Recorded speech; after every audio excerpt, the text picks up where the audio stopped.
భారతదేశంలో అప్డేటెడ్ ఒకప్పుడు cell phone విదేశాల్లో వచ్చిన 15 ఏళ్ళకి ఇక్కడికి వచ్చింది.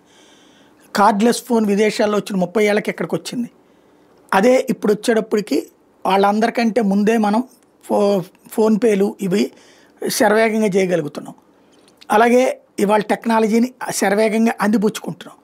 ఇప్పుడు చైనా వాళ్ళు ఆ మధ్యన దుబాయ్లో కూడా ఈ ఫ్లయింగ్ ట్యాక్సీలు అనేటువంటిది ఇప్పటిదాకా బై రోడ్ ట్యాక్సీలు చూస్తున్నాం, ఇట్లాంటివి చూస్తున్నాం. ఫ్లయింగ్ ట్యాక్సీలు ఇక పైన ఓలా వాడు ఏదో మొన్న మధ్యన పెడతానంటున్నాడు కదా, ఓలా వాడు లేకపోతే ఇంకొకళ్ళు ఎవరో కానీ ఒబర్ రోల్ అనుకుంటా, హెలికాప్టర్లు కూడా అద్దెకిస్తూ ఉంటున్నారు. అది వేరు.